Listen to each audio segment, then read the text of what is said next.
నమస్తే, తెలుగు రాజ్యంకి స్వాగతం. నేను మీ సంధ్య.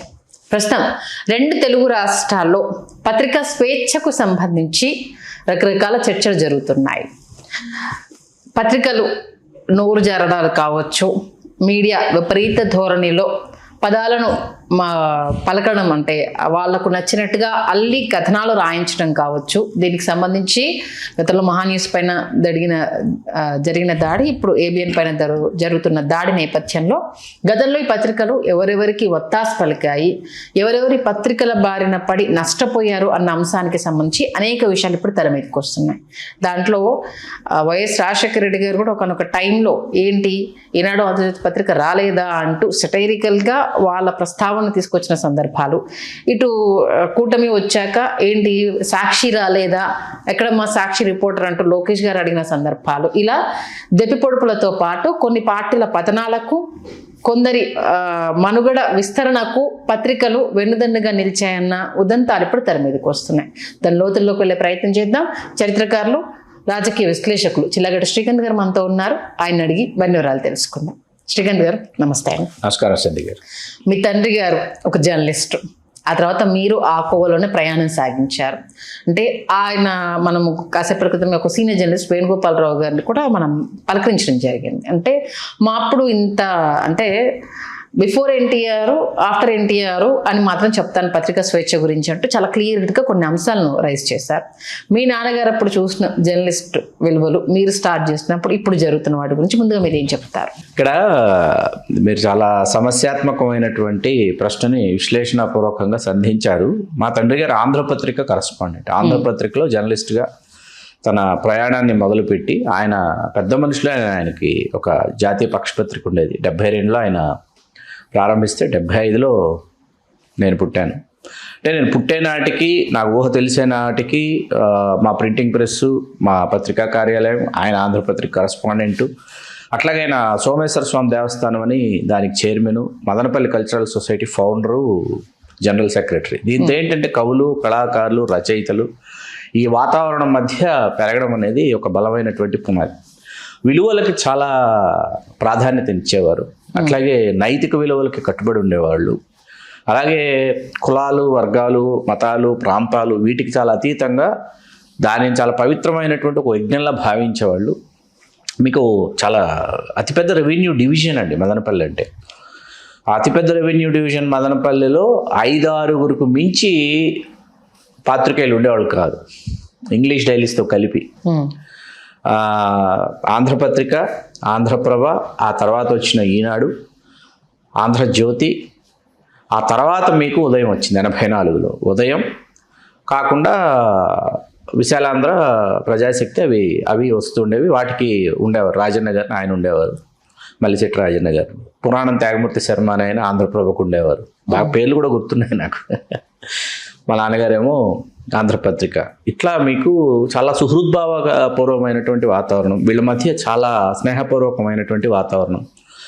ఇలా సాగినటువంటి ప్రయాణం ఏంటంటే, మేము ఊహ తెలిసే నాటికి తెలుగుదేశం పార్టీ ఆవిర్భావాన్ని ఈనాడు రామోజీరావు గారు భుజాలకు ఎత్తుకొని వేగవంతంగా వార్తలను అందించాలనేటటువంటి ఆయన తపన కావచ్చు.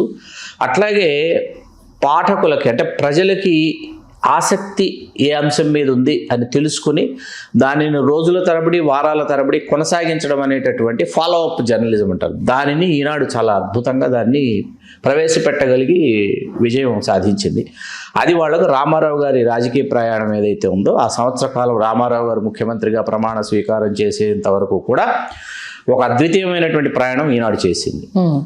చేసి వాళ్ళు ఏబికే ప్రసాద్ గారు అప్పుడు చీఫ్ ఎడిటర్ ఈనాడు, రామోజీరావు గారు చైర్మన్ అండ్ మేనేజింగ్ డైరెక్టర్ అయినప్పటికీ ఏబికే ప్రసాద్ గారు చీఫ్ ఎడిటర్, వాసుదేవరావు గారు, అట్లాగే గారు శ్రీరామ్మూర్తి గారు, రాంభట్ల కృష్ణమూర్తి గారు, వీళ్ళందరూ కూడా ఉన్నారు. అలాగే మన తాడి ప్రకాష్ గారు, మన తెలుగు రాజ్యానికి కూడా బోల్డ్ అన్ని విశ్లేషణలు అందించిన తాడి ప్రకాష్ గారు, వీళ్ళందరూ కూడా ఈనాడు తొలినాళ్లలో ఇంకా చాలామంది మహామహనీయులు ఉన్నారు. వాళ్ళ పేర్లు చెప్పలేనందుకు క్షంతవ్యుడిని, గుర్తొచ్చినటువంటి వాళ్ళ పేర్లు చెప్తున్నాను. వీళ్ళందరూ తొలినాళ్లలో ఈనాడుని వీళ్ళు ఈనాడు పల్లకి మోసినటువంటి బోయిలు అనమాట. అలా మీకు ఈనాడు అనేది ఏంటంటే ఎన్టీ రామారావు గారితో కలిసి ట్రావెల్ చేయడం అనేది ఒక్కసారిగా ఏంటంటే ఈనాడు దినపత్రిక కొంటే మనకి అందరికంటే ముందుగా విషయాలు తెలుస్తాయి, వాస్తవాలు పక్కన పెడితే విషయాలు తెలుస్తాయి అనేటటువంటి ఒక మైండ్ గేమ్ రామోజీరావు గారు ఆడారు తెలుగు నేల మీద పాఠకులతో. అది మరింతగా ఆయనకి ఎక్కడ కలిసి వచ్చిందంటే 84లో ఆగస్టు సంక్షోభం, రామారావు గారు పదవీచ్యుతులై మళ్ళీ ముఖ్యమంత్రి, అసెంబ్లీని డిజాల్వ్ చేసి మళ్ళీ ఎన్నికలకు వెళ్ళటం, 85 ఎన్నికలు. ఇది మొత్తం రామోజీరావు గారికి ఏంటంటే బాగా కలిసి వచ్చినటువంటి అంశం. 84 డిసెంబర్ 29 మీకు ఉదయం దినపత్రిక పుట్టింది. ఉదయం ఆవిర్భావానికి ఎన్టీ రామారావు గారు, నాగేశ్వరరావు గారు, అప్పటి పిసిసి అధ్యక్షుడి హోదాలో డాక్టర్ వైఎస్ రాజశేఖర రెడ్డి గారు, వీళ్ళందరినీ కూడా డాక్టర్ దాసనారాయణరావు గారు ఆహ్వానించారు. ఎందుకు ఉదయం ఆవిర్భవించింది అంటే అంత క్రితం రామోజీరావు గారికి దాసనారాయణరావు గారికి మధ్య ఒక స్పష్టమైనటువంటి ఒక విభజన రేఖ అప్పటికే వచ్చింది. రావడానికి కారణం ఏంటంటే రామోజీరావు గారి మోనోపలి. ఆయన సితారా అనే సినిమా వారపత్రిక ప్రారంభించి ఈనాడుతో పాటు ప్యారలల్గా, ఈనాడు తర్వాత వచ్చింది ప్యారలల్గా, విపులా చిత్ర అని అవి వచ్చేవి మాస్ పత్రికలు. ఆయన ప్రారంభించి ఏం చేశారంటే సితారా అనేది మోనోపలి. ఆ మోనోపలిని దాసనారాయణరావు గారు ఏం చేశారంటే ప్రశ్నించారు. ఇప్పుడు పత్రికాముఖంగా పత్రికా రచయితలు వచ్చినప్పుడు ప్రశ్నించడం జరుగుతుందన్నమాట. ఈనాడు వాళ్ళు ఏం చేసేవాళ్ళు అంటే, ఈనాడు ఆర్ సితారా వాళ్ళు ఏం చేసేవాళ్ళు అంటే, మిగతా వాళ్ళకు మీరు ఏ స్టిల్స్ ఇచ్చినా ఇవ్వకపోయినా ప్రారంభోత్సవం స్టిల్స్, మాకు ఒక సపరేట్ స్టిల్ వాళ్ళకి ఇవ్వనటువంటి ఒక స్టిల్ మాకు కావాల్సిందే. ఇది ఇప్పటికీ చాలా మందికి తెలుసు. ఇట్లాంటి కొన్ని టర్మ్స్ అండ్ కండిషన్స్ డిక్టేట్ చేశాడు. ఇది నేను ఒకటే చెప్పాను, ఇలా చాలా ఉంటాయి టర్మ్స్ అండ్ కండిషన్స్. ఓకే, వీటిని దాసనారాయణ గారు ఏంటంటే అందరితో పాటు మీరు మిగతా వాళ్ళకి ఎటువంటి ప్రాధాన్యత ఇస్తాం, మీకు ఎటువంటి ప్రాధాన్యత ఇస్తాం అని చెప్పేసి ఆయన కొంత జరిగిన తర్వాత రామోజీరావు గారు ఈనాడు మన దాసనారాయణరావు గారి ప్రాధాన్యతను తగ్గించేటటువంటి ఒక ప్రక్రియ చేపట్టారు. అప్పుడే తర్వాత జరిగినటువంటి వార్ చాలా పెద్దది, అప్పుడే చేపట్టిన తర్వాత ఏమైందంటే రామోజీరావు గారి యొక్క ఆ మొనోపలి ఏదైతే ఉందో దాసనారాయణరావు గారు బాగా అర్థమయ్యి రామోజీరావు గారిని పోలి ఉండేటటువంటి ఒక పాత్రని బొబ్బిలిపులి సినిమాలో భానోజీ అనే పేరుతో పెట్టారు. రావుగోపాలరావు గారు యాక్ట్ చేశారు ఆ పాత్ర. పత్రిక సేమ్ రామోజీరావు గారి గెటప్, రామోజీరావు గారి సఫారీ, రామోజీరావు గారి కళ్ళద్దాలు పెట్టి భానోజీ అని రావుగోపాలరావు గారి క్యారెక్టర్ పెట్టి ఆయన మీకు చేశారు. ఆయన దానిని పోర్ట్రేట్ చేశారు. ఆ క్యారెక్టర్ని పోర్ట్రేట్ చేసిన తర్వాత ఏమైందంటే అది రామోజీరావు గారిని ఇంకా ఇబ్బంది పెట్టడం, రామోజీరావు గారికి దాసనారాయణ గారికి మధ్య బాగా దూరం పెరగడం. అప్పుడే సితార్లో లేదా ఈనాడులో దర్శకత్వం, కథా స్క్రీన్ ప్లే, మాటలు, దర్శకత్వం దాసనారాయణరావు ఉంటే అది మాత్రం తీసేయటం, ఇట్లాంటివి మొదలుపెట్టారు. ఓకే, పెట్టిన తర్వాత దాసనారాయణరావు గారు అందుకని ఈయనని ఎదుర్కోవాలంటే మనం కూడా దినపత్రిక పెట్టాలని ఉదయం దినపత్రిక నెలకొల్పి ఉదయం జిల్లాల వారీగా ఎడిషన్లు రూపకల్పన చేసింది ఉదయంలో అండి. ట్యాబ్లాయిడ్ అంటారు. ఈ ట్యాబ్లాయిడ్ ఎడిషన్స్ ఉదయంలో వచ్చాయి. తర్వాత ఇన్వెస్టిగేటివ్ జర్నలిజం ఉదయంతో స్టార్ట్ అయింది. ఇవాళ మనం ఇందాక చెప్పుకున్న తాడి ప్రకాష్ గారు, మిగతా చాలా మంది కేఎన్వై పతంజలి గారు కావచ్చు, నడింపల్లి సీతారామరాజు గారు కావచ్చు, ఎర్రంశెట్టి గిరిజాపతి గారు కావచ్చు, భోగాది వెంకటరాయుడు గారు కావచ్చు, ఇట్లా పదుల సంఖ్యలో మనం కొంతమంది, ఏబికే ప్రసాద్ గారు ఈనాడును విడిచిపెట్టి ఉదయంలోకి వచ్చి ఉదయంలో చీఫ్ ఎడిటర్ నామిని సుబ్రహ్మణ్యం నాయుడు గారు కావచ్చు, ఇట్లా పదుల సంఖ్యలో ఔత్సాహిక రచయితలు, జర్నలిస్టులు, కవులు, కళాకారులు వీళ్ళందరూ కూడా ఉదయం కోసం కృషి చేయడం ప్రారంభించారు. దేవిప్రియ గారు, తర్వాత గజ్జెల మల్లారెడ్డి గారు, తాడి ప్రకాష్ గారు సోదరులైన అద్వితీయ చిత్రకారులు మోహన్ గారి కార్టూన్లు, తాడి మోహన్ గారి కార్టూన్లు, పొలిటికల్ కార్టూన్లు ఉదయం దినపత్రికకి అసలు ఎక్కడ లేని ఆలంబన. అసలు శ్రీధర్ గారివి వెటకారపు కార్టూన్లు అండి. శ్రీధర్ గారు చేసేది ఏంటి, రామోజీరావు గారు ఫలానా వాళ్ళ క్యారెక్టర్ని అసాసినేట్ చేయాలి కాబట్టి అట్లాంటి కార్టూన్లు వెయ్యి అని చెప్పేవాడు. అందులో కామెడీ టింజ్ ఉంటుందని మనం అనుకున్నప్పటికీ అదొక అసాసినేటెడ్ ఇదనమాట. ఆయన ఎన్టీఆర్ గారిది చూసాం కదా, ఎన్టీ రామారావు గారిది మనకందరికీ తెలిసింది. రామారావు గారి వ్యక్తిత్వాన్ని ఎంత హననం చేశారో మనకు తెలుసు ఆ కార్టూన్ల ద్వారా. మోహన్ గారు వేసినటువంటివి ఏంటంటే political cartoons, extraordinary political cartoons ఆయన వేసింది. ఈ వార్ బిట్వీన్ దాసనారాయణరావు గారు, రామోజీరావు గారు ఎక్కడి దాకా వెళ్ళిపోయిందంటే మీకు 88 కాపునాడు కావచ్చు, జూలై 10, ఆ తర్వాత రంగా గారి హత్య కావచ్చు, దీంతో తెలుగుదేశం ప్రభుత్వాన్ని గద్దె దింపేటటువంటి పాత్రని ఉదయం దినపత్రిక పోషించింది, విజయవంతంగా పోషించింది, భుజాలకు ఎత్తుకుంది. పోషించి ఆ పాత్రను దిగ్విజయవంతంగా పూర్తి చేసి దినపత్రికలు ఇటువంటి పాత్రను పోషిస్తాయా అనేటటువంటి స్థాయిలో హోరాహోరి. ఇప్పుడు ఈనాడేంటి, తెలుగుదేశాన్ని మేము అధికారంలోకి తీసుకొచ్చాం 2 సార్లు అంటే అదే తెలుగుదేశాన్ని మేము గద్దె దింపాం అని ఉదయం దినపత్రిక. అయితే ఆర్థిక అరాచకాలు కావచ్చు, ఉదయం దినపత్రికని కాంగ్రెస్ పార్టీ అధికారంలోకి వచ్చిన తర్వాత పట్టించుకోకపోవడం కావచ్చు, వాళ్ళు కంటి తుడుపు చర్యలాగా మేము కొంటామని చెప్పేసి వైట్ ఎలిఫెంట్ అనమాట. ఏ డైలీ రామోజీరావు గారు ఇతరత్ర వ్యాపారాలు చాలా ఉన్నాయి. అట్లాగే గవర్నమెంట్లో యాడ్ రెవెన్యూ కావచ్చు, తర్వాత చాలా తెర వెనుక చాలా అద్భుతాలు అద్వితీయాలు జరిగాయి, మనందరికీ తెలుసు. ఇక్కడేంటంటే కాంగ్రెస్ పార్టీ ఉదయం దినపత్రికను భుజాలకు ఎత్తుకోకపోగా కంటి తుడుపు చర్యలాగా మాగుంట సుబ్బరామరెడ్డి గారు ఉదయం దినపత్రికను కొనుక్కున్నారు. దాసనారాయణరావు గారు అమ్మేసి ఆయన విముక్తుడయ్యారు. విముక్తుడైన తర్వాత మావోయిస్టుల చేతుల్లో మాగుంట సుబ్బరామరెడ్డి గారు ఆయన హతుడవటం జరిగింది. ఇదంతా ఒక పూర్వరంగం, ఇదంతా ఒక చరిత్ర. మీకు ఈ దశ దాటిన తర్వాత ఏమైందంటే 94లో తిరిగి తెలుగుదేశం పార్టీ అధికారంలోకి రావడానికి రామోజీరావు గారికి రామారావు గారికి అప్పటికే స్పష్టమైనటువంటి విభజన రేఖ వీళ్ళిద్దరికి వచ్చింది. వచ్చి అది ఎంత దూరం వెళ్ళిపోయిందంటే రామారావు గారు అధికారంలోకి రాకూడదు, వస్తే గిస్తే కొన్ని స్థానాలు వస్తే ఆ స్థానాలను అప్పుడే మంత్రాంగం చేశారు. ఆ స్థానాలు కాంగ్రెస్ కొన్ని స్థానాలు వస్తాయి, ఈ స్థానాలు ఇవన్నీ తీసుకుని చంద్రబాబు నాయుడు గారు ముఖ్యమంత్రి చేయాలని ఒక ఆలోచన అప్పటికే ఉంది, ముందే ఉంది. ఇదంతా లక్ష్మీపార్వతి గారు రామారావు గారి జీవితంలోకి రావడానికి ముందు జరుగుతున్నటువంటి ఒక దశ. ఈ దశలో ఒక దశలో మీకు రాజశేఖర రెడ్డి గారిని, పంతం పద్మనాభం గారిని తూర్పుగోదావరి జిల్లాలో చాలా పేరున్నటువంటి సీనియర్ నాయకులు కాంగ్రెస్ పార్టీలో కాపు నాయకులు, ఆయన్ని చంద్రబాబు నాయుడు గారు ముగ్గురిని కలిపి ఒక రాజకీయ పార్టీ నెలకొల్పుదామని రామోజీరావు గారు అనుకున్నారు. వీళ్ళ ముగ్గురిని ముందు పెట్టి ఒక రాజకీయ పార్టీ నెలకొల్పి అధికారంలోకి రావాలి అనేటటువంటి ఒక ఆలోచన చేస్తే రాజశేఖర రెడ్డి గారు సున్నితంగా తిరస్కరించారు. రాజశేఖర రెడ్డి గారికి ఏంటంటే కాంగ్రెస్ పార్టీలో ప్రయాణం చేస్తూ కాంగ్రెస్ పార్టీ నాయకుడిగా అప్పటికి ఎమ్మెల్యే అయ్యి రాష్ట్ర మంత్రి అయ్యి తర్వాత ఎంపీ కూడా అయ్యి పిసిసి అధ్యక్షుడు అయిన తర్వాత వెలుపలికి రావడం అనేది ఆత్మహత్య సదృశ్యం అని రాజశేఖర రెడ్డి గారికి తెలుసు. కాబట్టి రాజశేఖర రెడ్డి గారు సున్నితంగా తిరస్కరించారు. తిరస్కరించిన తర్వాత లక్ష్మీపార్వతి గారు రామారావు గారి జీవితంలోకి రావటం, వచ్చిన తర్వాత ఎవరూ అప్పటిదాకా ఊహించినటువంటి స్తబ్దుగా ఉన్నటువంటి తెలుగుదేశం పార్టీకి ఒక సరికొత్త జవసత్వాలు వచ్చినట్టు కార్యకర్తలు, అభిమానులు రామారావు గారి ఇంటికి పోటెత్తడం మొదలుపెట్టారు. అభినందనలు, శుభాకాంక్షలు తెలియజేయటం, ఫోటోలు.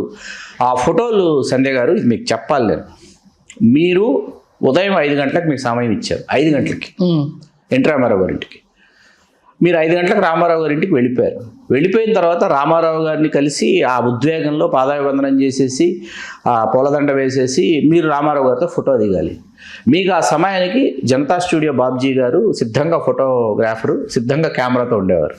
లక్డీకాపుల్లో ఆ జనతా స్టూడియో ఉండేది. జనతా కోటేశ్వరరావు గారు అంటారు, కోటేశ్వరరావు గారి కుమారుడు బాబ్జీ గారు. వారి ఇరువురు వేళ లేరు, నేను ఇద్దరిని చూశాను.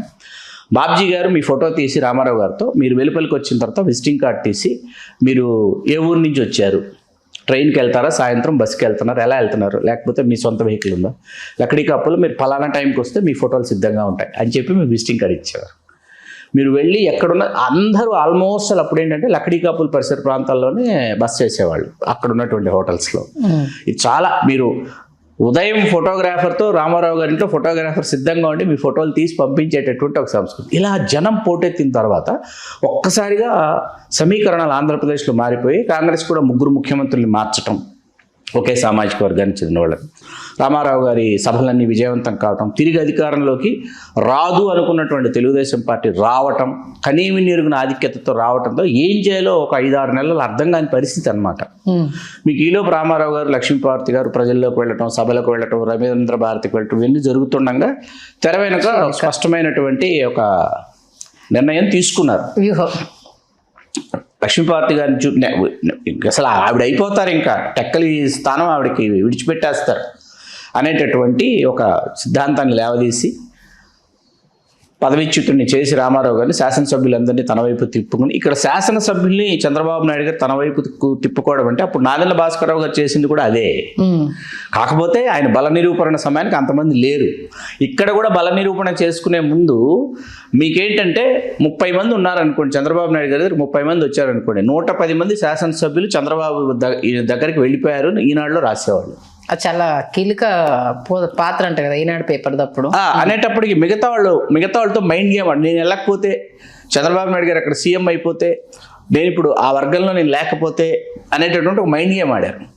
ఆడి మిగతా శాసనసభ్యులు కూడా అక్కడికి వెళ్ళిన డాక్టర్ దగ్గుబాటి వెంకటేశ్వరరావు గారు పెద్దలుడు, రామారావు గారు పెద్దలుడు, చంద్రబాబు నాయుడు గారు ముఖ్యమంత్రి అయిన తర్వాత ఆయన తిరిగి వచ్చారు కొంతమంది శాసనసభ్యులతో, 14 మందితో 16 మందితో తిరిగి మళ్ళీ ఎన్టీ రామారావు గారి దగ్గరికి వచ్చారు ఆయన. సరే, ఆగస్టు సంక్షోభం తర్వాత చంద్రబాబు నాయుడు గారు ముఖ్యమంత్రి అయ్యారు, రామారావు గారు పోరాటం చేద్దాం అనుకున్నారు, జనవరి 18, 1996 రామారావు గారు మహాభినిష్క్రమం చెందారు, అయిపోయింది. ఇక్కడి నుంచి ఏంటంటే 2004 వరకు ఒక అప్రతిహత జయభేరి చంద్రబాబు నాయుడు గారు మోగించడానికి ఈనాడు కావచ్చు, ఆంధ్రజ్యోతి కావచ్చు, ఈ 2 దినపత్రికలు ఖచ్చితంగా ఆయనకు ఒక అద్భుతంగా అద్వితీయంగా ఆయనకు అవి సౌదాలుగా అవి ఉపయోగపడ్డాయన్న విషయం బహిరంగ రహస్యం. 2004లో ఎప్పుడైతే డాక్టర్ వైఎస్ రాజశేఖర రెడ్డి గారు అధికారంలోకి వచ్చారో, ఇక్కడ మీరు అడగవచ్చు రాజశేఖర రెడ్డి గారిని కూడా అధికారంలోకి రాకుండా ఈ 2 దినపత్రికలు అడ్డుకోవచ్చు కదంటే, ఆయన పాదయాత్ర ఒకటి వార్త దినపత్రిక రాజశేఖర రెడ్డి గారి కోసం పనిచేసింది. దాసనారాయణరావు గారు ఒకవైపు స్టార్ క్యాంపెయినర్గా ఆయన పనిచేశారు. ఇతరత్ర సమీకరణాలన్నీ కలిసి అధికారంలోకి రావడం జరిగింది. ఇవాళకి చాలా మందికి అర్థం కాని విషయం ఏంటంటే, డాక్టర్ రాజశేఖర రెడ్డి గారి భక్తజన సమూహ సందోహ జనం ఒకటి ఆంధ్రప్రదేశ్లో ఉంది, ఇవాళకి ఉంది. వీళ్ళకి ఏంటంటే రాజశేఖర రెడ్డి గారి వల్లే, రాజశేఖర రెడ్డి గారి పాదయాత్ర వల్లే రాజశేఖర రెడ్డి గారే కాంగ్రెస్ పార్టీని 2004లోను 2009లో అధికారంలోకి తీసుకుని వచ్చారని అనుకునేటటువంటి వాళ్ళు ఆ బ్రహ్మాజనిత తేజవలయంలో వాళ్ళు ఉంటారు. అవును. కాకపోతే ఏంటంటే మరి వాళ్ళే తర్వాత 2014లో జగన్మోహన్ రెడ్డి గారు అప్పుడే రావాలిగా, రాలేదు. 2024లో చావు తప్పి కన్నులొట్టబోయినట్టు వైకాపా చతికిలబడింది. అద్భుతాలు సృష్టించాలి కదా, ఎందుకు సృష్టించలేకపోయింది అనేది ఒకసారి వాళ్ళు ఆత్మపరిశీలన చేసుకోవాలి. ఇప్పుడు ఇక్కడ మనం రాజశేఖర రెడ్డి గారి దగ్గరికి వస్తే, ఏ వార్త దినపత్రిక ద్వారా రాజశేఖర రెడ్డికి వినియోగపడ్డాడో గిరీష్ సంఘి గారికి వెంటనే రాజశేఖర రెడ్డి గారు రాజ్యసభకి ఆయన నామినేట్ చేయడం జరిగింది. ఇది గుర్తుపెట్టుకోవాలి. తర్వాతకు వచ్చేటప్పటికి మీకు అధికారంలో ఉండగా రాజశేఖర రెడ్డి గారికి అర్థమైపోయింది, ఒక ఛానల్లో ఒక పేపరు లేకపోతే మనం ముందుకు వెళ్ళలేమని అర్థమైపోయి జగన్మోహన్ రెడ్డి గారిని బెంగళూరు నుంచి తీసుకొచ్చి 2009లో ప్రారంభించారు. ఇంకా ముందే చాలా ముందే అండి ప్రారంభించారు. ప్రారంభించిన తర్వాత ఏమైందంటే చిరంజీవి గారు ఈలోపు ఆయన పార్టీ నెలకొల్పుతున్నారు, ప్రజారాజ్యం పార్టీ. ఇక్కడ రాజశేఖర రెడ్డి గారి చతురత ఇక్కడే బయటపడుతుంది. చిరంజీవి గారికి ఏ ప్రింట్ మీడియా సపోర్ట్ ఉంది? లేదు. ఎలక్ట్రానిక్ మీడియా సపోర్ట్ ఏముంది అంటే మా టీవీ న్యూస్ కనిపించింది. మా టీవీలో ఎవరెవరు వాటాలు ఏ స్థాయిలో ఉన్నాయి ఏంటి ఒకసారి వెంటనే తెలిసిపోతుంది కదా. రాజశేఖర రెడ్డి గారు నిమ్మగడ్డ ప్రసాద్ గారిని, నాగార్జున గారిని పిలిచి, మీరు మా టీవీ మీరు ఏవైనా నడుపుకోండి, మా టీవీ సినిమాలు, మా టీవీ ఇంకోటి అన్ని మా టీవీ ఎంటర్టైన్మెంట్ అన్ని నడుపుకోండి, మా టీవీ న్యూస్ మాత్రం ఉండకూడదు అని రాజశేఖర రెడ్డి గారు స్పష్టం చేసిన తర్వాత ఆలోచించకుండా అనాలోచితంగా సంతకాలు మిగతా వాళ్ళు కూడా పెట్టారు. మిగతా షేర్ హోల్డర్స్ ఎవరన్నది బహిరంగ రహస్యం. అమాయకంగా పెట్టారు. ఒక షేర్ హోల్డర్ అయితే చాలా అమాయకంగా, అవునేమో ఇప్పుడు ఇది వైట్ ఎలిఫెంట్ ఏమో, మా టీవీ న్యూస్ తొలగించాలేమో, ఇది ఏంటి విధానపరమైనటువంటి నిర్ణయం ఏమో, డైరెక్టర్స్ అందరూ కలిసి కూర్చుని తీసుకునేటటువంటి నిర్ణయం ఏమో అని ఒకరు చాలా అమాయకంగా సంతకం పెట్టారు. ఆ ఒకరెవరో వీక్షకులు ఊహలకు వదిలేస్తున్నారు. చాలా అమాయకంగా సంతకం పెట్టారు. చెప్పేస్తే అయిపోతుంది కదా. చిరంజీవి గారే, ఇంకెవరు? అదే అంటున్నా, చిరంజీవి గారే. అంటే బిఫోర్ నాగార్జున గారు, నిమ్మగడ్డ ప్రసాద్ గారు ప్రజారాజ్యం నెలకొల్పారు. ప్రజారాజ్యం ఆగస్టు 26, 2008 ఆవిర్భవించిన తరువాత నెల్లాళ్లలో, కేవలం 4 రోజుల్లో రాజశేఖర రెడ్డి గారు పిలిచి, ఇవాళ రాజశేఖర రెడ్డి గారు లేరు కానీ నాగార్జున గారు ఉన్నారు, అరవింద్ గారు ఉన్నారు, నిమ్మగడ్డ ప్రసాద్ గారు ఉన్నారు, చిరంజీవి గారు కూడా ఉన్నారు, అడగొచ్చు. నాగార్జున గారు, నిమ్మగడ్డ ప్రసాద్ గారు, అరవింద్ గారు అనాలోచితంగా సంతకాలు పెట్టి, చిరంజీవి గారు అమాయకంగా సంతకం పెట్టారు. బోర్డు మీటింగు, మా టీవీ న్యూస్ మనకి ఎక్స్పెండిచర్ చాలా ఎక్కువ అవుతుంది, మనం ఎఫర్ట్ చేయలేం కాబట్టి మా టీవీ న్యూస్ వద్దనుకుంటున్నాము అని అంటే అసలు చాలా అమాయకంగా చిరంజీవి గారు సంతకం పెట్టారు. దాని పర్యవసానం ఎంత దారుణంగా ఉంటుంది అన్నది తర్వాత మనకు ఫలితాలు వచ్చిన తర్వాత అర్థం. మీ గొంతు ఎవరు వినిపిస్తారండి? ఇప్పుడు ఈనాడు దినపత్రిక నేను తీసుకుంటే, ఆంధ్రజ్యోతి దినపత్రిక నేను తీసుకుంటే, ఇప్పుడు నేను ఇంకో కీలకమైన ఇంకో విషయం చెప్తాను మీకు, ఇది ముగించి తీసుకుంటే, మీకు చిరంజీవి గారు పోటెత్తినటువంటి లక్షలాది మంది జనంతో ప్రజా అంకిత యాత్ర చేస్తుంటే మెయిన్ ఎడిషన్లో లోపల ఎక్కడో స్మాల్ ఒక పారాగ్రాఫ్ న్యూస్ అండి, very small paragraph news, party announce ఏదో ఊరికే చిరంజీవి గారు ఎక్కడున్నారు ఈ ఫోటోలో మేము వెతుక్కునేటటువంటి ఒక చిరంజీవి గారి ఫోటోగ్రాఫ్. జూనియర్ ఎన్టీఆర్ కూడా ప్రచారం చేస్తే మీకు హెడ్లైన్స్ పతాక శీర్షికలు ఏంటది బుడ్డోడు అదరగొట్టాడు అని ఒకటి పెట్టారనమాట. ఇట్లాంటివన్నీ పెట్టి ఎక్కడ ఏ ఒక్క నియోజకవర్గంలో యంగ్ టైగర్ నందమూరి తారక రామారావు గారు అలియాస్ తారక్ ఆయన పర్యటించిన ఏ నియోజకవర్గంలో తెలుగుదేశం పార్టీ గెలవాల అప్పుడు. ఇప్పుడు కొంచెం ముందుకెళ్తే చిరంజీవి గారు ఈరోజు పార్టీ పెడతారు, రేపు పార్టీ పెడతారు, ఎల్లుండి రాజకీయాల్లోకి వస్తారు, ఈరోజు వచ్చేస్తున్నారంట, మాకు ఇప్పుడే అందిన వార్త అని చెప్పి మీకు దినపత్రికలు వార్తా కథనాలు వండి వార్చేవి. ఎందుకు వండి వార్చేవంటే సర్క్యులేషన్ పెంచుకోవడం కోసం, టీఆర్పీ రేటింగ్లు పెంచుకోవడం కోసం టీవీ ఛానల్స్.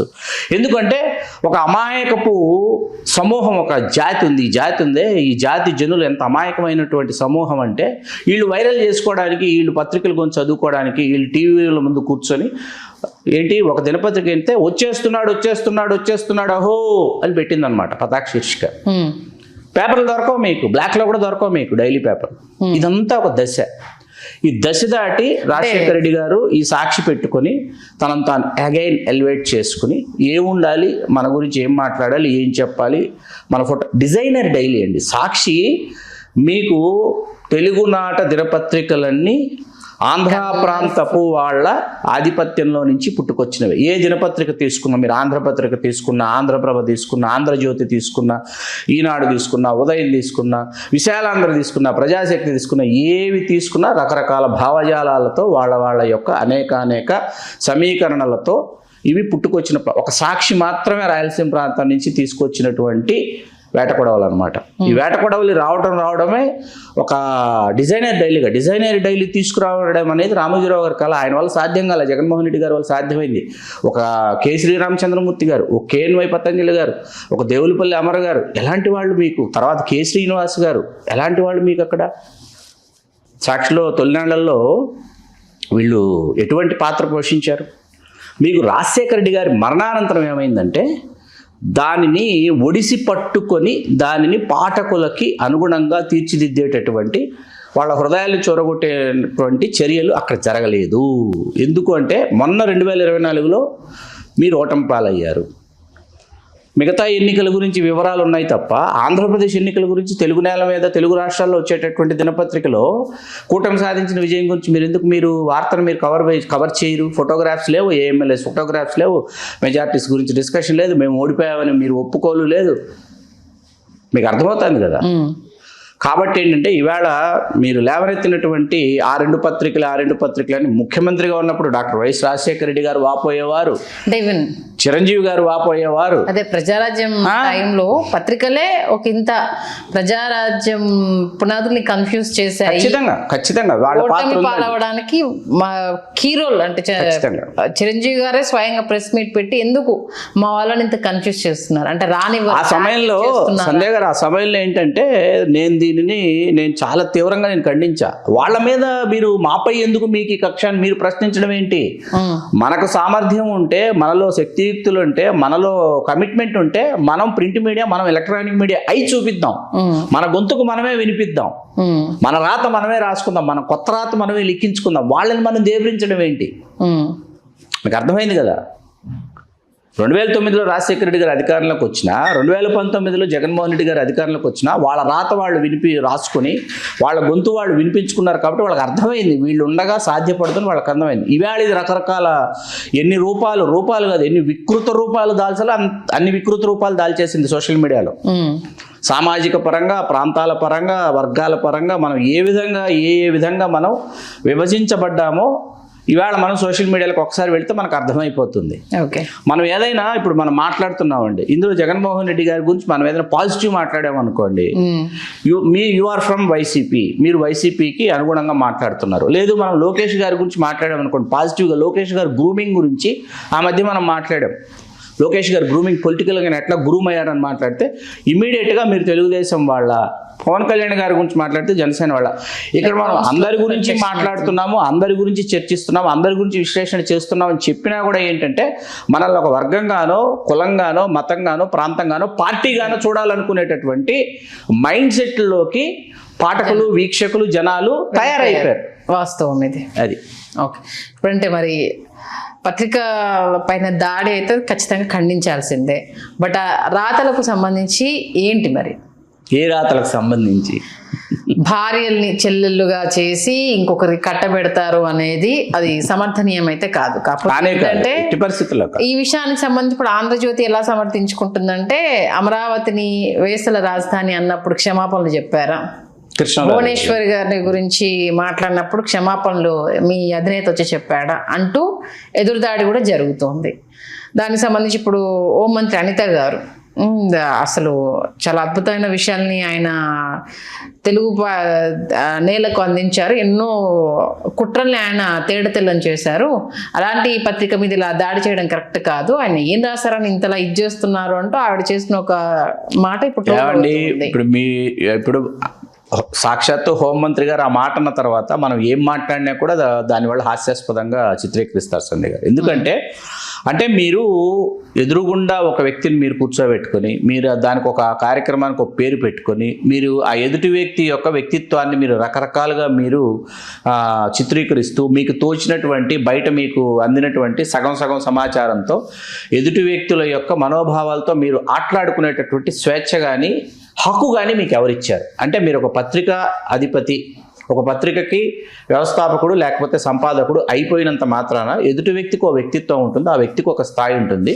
వారిని మీరు ఎదురుగుండా కూర్చోబెట్టుకుని మీ ఇష్టానుసారం మీరు మాట్లాడేటటువంటి హక్కు ముందుగా మీకు ఎవరిచ్చారు? ఇది ప్రింట్ మీడియాలో ఉండే వాళ్ళకి వర్తిస్తుంది, ఎలక్ట్రానిక్ మీడియాలో ఉండే వాళ్ళకి వర్తిస్తుంది. ప్రింట్ అండ్ ఎలక్ట్రానిక్ మీడియాలో ఉండి ఈవేళ ప్రశ్నిస్తున్న వాళ్ళందరికీ కూడా వ్యక్తిగత జీవితాలు ఉన్నాయి, వాళ్ళకు కూడా వర్తిస్తుంది. వాళ్ళకు కూడా ఒక వ్యక్తిగత జీవితం ఉంది. మీ వ్యక్తిగత జీవితాల్లో మీరు ఏ విధంగా ప్రవర్తిస్తున్నారో మీరు ఆత్మపరిశీలన చేసుకోవాలి. మీరు చేసుకోకపోగా మీకొక నీతి, ఇతరులకు ఒక నీతి, మీకొక నీతి, ఇతరులకు ఒక నీతి. ఇది ఎంత పతాక స్థాయికి వెళ్ళిపోయిందంటే ఇక్కడ కొన్ని మనం మర్యాద కోసం మనం కొన్ని చాలా విషయాలు మనం ప్రస్తావించడంలా. ఇప్పటికీ నాకు ప్రస్తావించడం ఇష్టం ఉండదు. చిరంజీవి గారి ఇంట్లో ఒక సంఘటన జరిగింది 2007 సంవత్సరం. జరగకూడనటువంటి ఒక సంఘటన జరిగింది. మధ్యాహ్నం 2 గంటల నుంచి సాయంత్రం 6 గంటల వరకు లైవ్లు పెట్టి పైశాచిక ఆనందాన్ని, పాశవిక ఆనందాన్ని పొందినటువంటి మీరు మీ సామాజిక వర్గంలో ఒక సినిమా హీరో వివాహం జరగాలి, సినిమా హీరోకి వివాహం రాత్రి జరగాలి. రాత్రి వివాహం జరగడానికి ముందు ఆ యువతి యొక్క వ్యక్తిగత జీవితం గురించి తెలిసి సదరు సినిమా హీరో గారు వెనక్కి తగ్గిన తర్వాత అమ్మాయి సూసైడ్ చేసుకుంది. అమ్మాయి కాదు, అమ్మాయి తండ్రి గుండె ఆగిపోయింది. అమ్మాయి తండ్రి కళ్యాణ మండపంలోనే ఆయన అసలు బాయడం జరిగింది. ఈ వార్త ఎక్కడా రాలేదండి. ఈ వార్త ఎక్కడ ఏ విధంగా కూడా ఈ వార్త ఎక్కడ రాలేదు.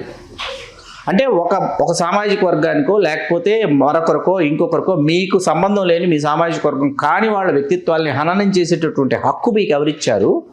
అట్లాగే మీ వ్యక్తిగత జీవితం బయలుపడినప్పుడు, మీ వ్యక్తిగత జీవితంలోని డొల్ల మొత్తం అందరికీ తెలిసిపోయినప్పుడు ఇతరులు మిమ్మల్ని ప్రశ్నిస్తుంటే మాత్రం మేము పతివ్రతలం, మేము చాలా మంచివాళ్ళం, మేము ఆకాశం నుంచి ఊడిపడ్డాము, మమ్మల్ని ఎవరూ ఏమనకూడదు, మేము మాట్లాడిందే భాష, మేము తిన్నదే తిండి, మేము చేసిందే పెళ్ళి, తీసిందే సినిమా అంటే ఏ విధంగా ఇది న్యాయం? సంధ్య గారు మీరు చెప్పండి. అంతే కదా. కాబట్టి అది ఏదైనా సరే హద్దులు మీరినప్పుడు ప్రమాదమే. ఖచ్చితంగా మిమ్మల్ని కూడా ప్రశ్నించేటటువంటి ఒక సరికొత్త తరం బయలుదేరిందని మీరు గుర్తుపెట్టుకోవాలి. మిమ్మల్ని కూడా విడిచిపెట్టరు. అంటే ప్రతి ఒక్క రాజకీయ నాయకుడు ఎక్కడో ఏదో సందర్భంలో సెలబ్రిటీలు కావచ్చు, ఎదగాలనుకున్న వాళ్ళు కావచ్చు, ఈ మీడియా ఛానళ్ళ ద్వారా ఎక్కడో దగ్గర తమ అస్తిత్వాన్ని కోల్పోయిన సందర్భాలు చాలా ఉన్నాయి. చాలా ఉన్నాయి. మంచి విశ్లేషణ అందించారు. ధన్యవాదాలు శ్రీకాంత్ గారు. ధన్యవాదాలు సంధ్య గారు.